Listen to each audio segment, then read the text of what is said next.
no sense.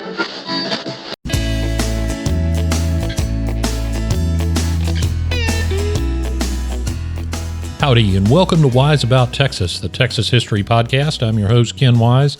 I'm so glad you tuned in today for a little Texas history. I apologize to longtime listeners. We took a little break.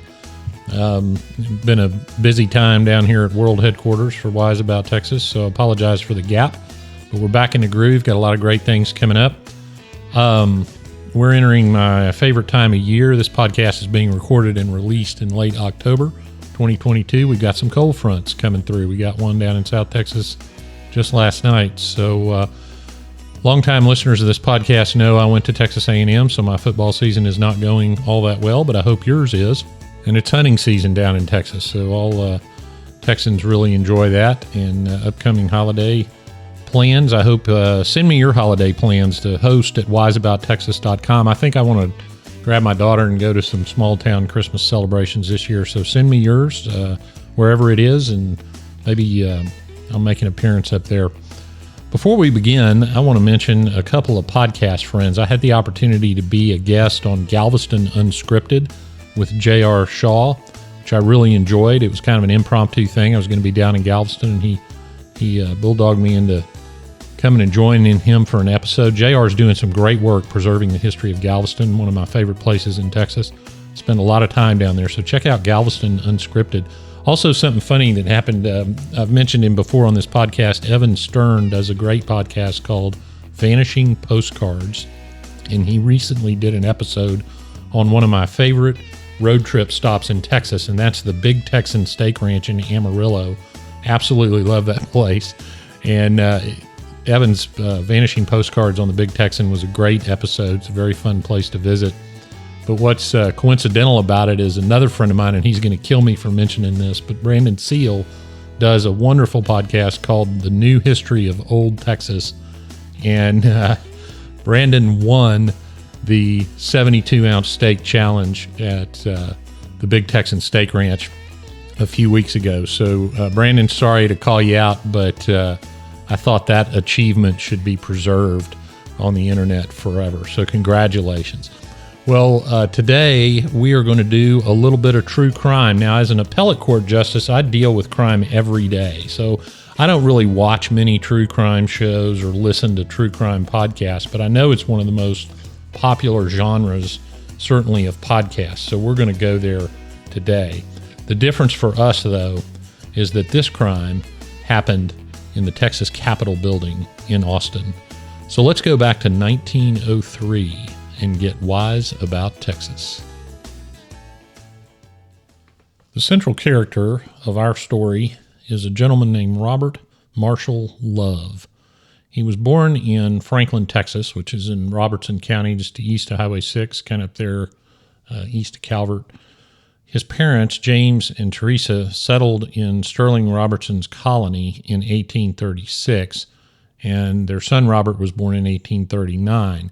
They were active members of the community, helped start the Presbyterian Church up there, etc. Now, Robert must have been a studious young man. One of his brothers, Cyrus, wrote to Robert in 1859 saying, quote, "I was not aware that you made so good a degree of progress in the knowledge of words and the use of the pen and correct use of language," close quote. And Cyrus goes on to encourage him to pursue knowledge and education. Cyrus went soon to fight with some of the Texas regiments in the Civil War, and Robert was anxious to do the same. Now, these letters were preserved in an old locked box that somebody bought and ended up publishing some of these letters.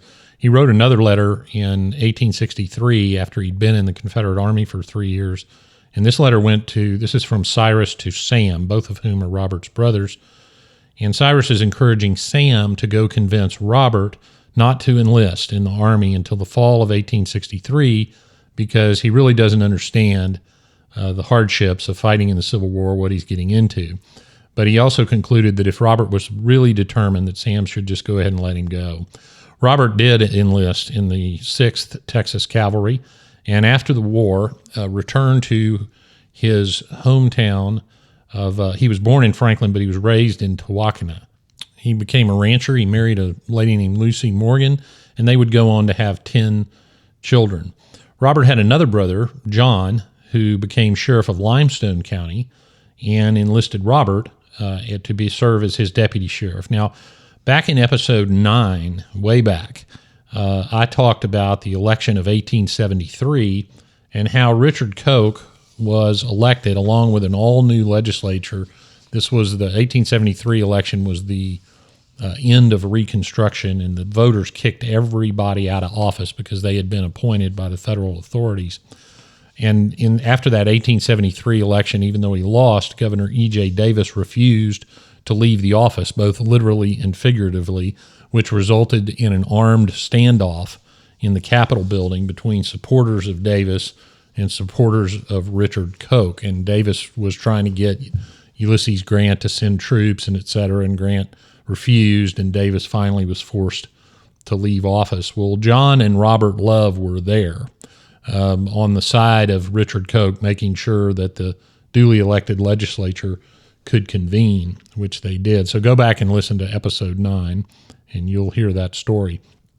Robert would go on to serve as sheriff of Limestone County himself from 1884 to 1890. He was also appointed the U.S. Marshal for the Northern District of Texas. He served in that capacity from 1894 to 1896. Finally, in 1900, Robert was elected state comptroller. Now, the comptroller is an interesting position. Some of y'all may remember that Bob Bullock really cut his political teeth as the comptroller, turned that office into a very active agency.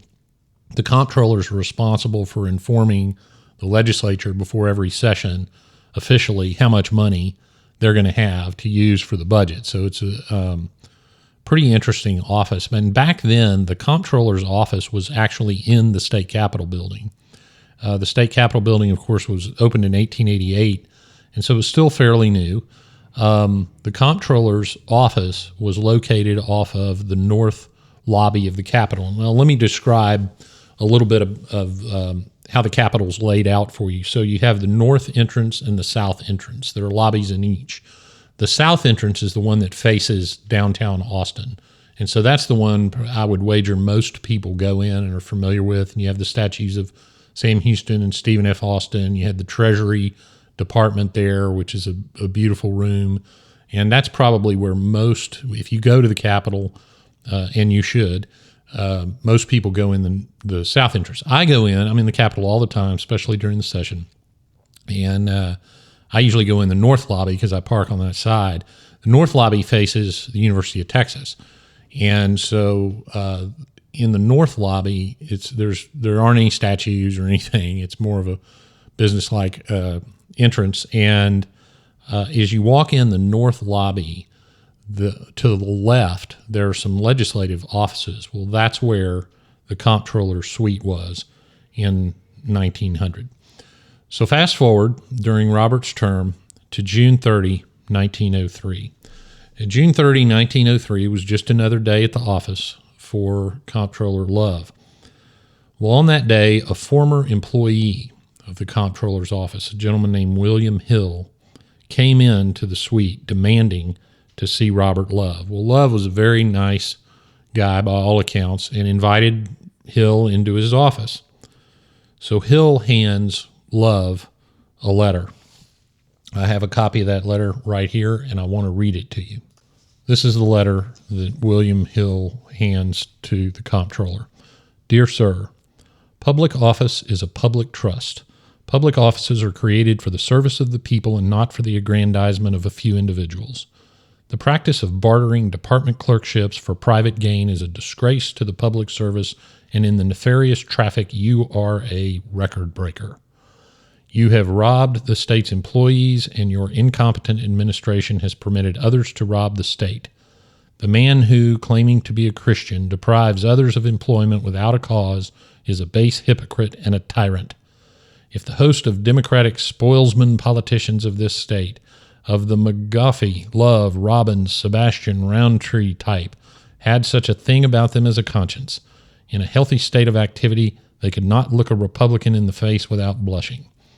the greatest mind that ever gave its wisdom to the world, the mind of all others most capable of umpiring the mutiny between right and wrong, said, "You take my life when you take from me the means by which I live. If that be true, you are a murderer of the deepest crimson hue. Although I cannot help myself, before laying life's burden down, I shall strike a blow, feeble though it may be, for the good of my deserving fellow man, and in all caps, for the right against the wrong, for the weak against the strong. Yours truly, W.G. Hill." As Robert Love finished reading that letter, Hill pulled out a pistol and shoots Love twice in the chest. Love drops to the floor, fatally wounded. Hill flees from the office, chased by the chief bookkeeper, J.W. Stevens. Stevens catches Hill, and there's a struggle. In the struggle, Hill is shot with his own gun. He would die as a result. Back in the office, barely conscious, Robert Love utters his last words. Quote, "I have no idea why he shot me. May the Lord bless him and forgive him. I cannot say any more." Close quote. Love lost consciousness there on the floor and would die a few hours later. Robert Love remains the only Texas official to be assassinated, a record we certainly hope holds forever. He's not the only death in the Capitol building, but certainly one of the most notable, and he was buried in his hometown of Tawakona. Well, now we come to the part of the episode I call Getting There, and I'm going to tell you how to go see a couple of places that I mentioned in the episode. Robert Love is buried in the Tawakona Cemetery. This is a community, it's kind of close to Mahia. The cemetery is off of County Road 226 in Tawakona, Texas, so put that in your GPS. The site of the assassination is now room 1N.12 on the first floor of the Capitol. It is currently Representative Jim Murphy's office. Jim is from Houston. I've known Jim for several decades, and so if you poke your head in that office, feel free to tell them that you heard about it on Wise About Texas. They'll know what you're talking about. Now, Representative Murphy is retiring after this session, so someone else will be in the office during the session. So I encourage you to go up there. You should be visiting your legislators anyway. Go in the north lobby, and as you go through the metal detector on the left, you will see where this story took place. Well, that wraps it up for this episode of Wise About Texas. Check us out on Twitter and Instagram at Wise About Texas. If you want to support the preservation and promotion of Texas history, go to patreon.com, patreon.com/Wise About Texas, and you can support the show. Thanks for tuning in to this episode. Go out and do something for Texas today. And until next time, God bless Texas, and we'll see you down the road.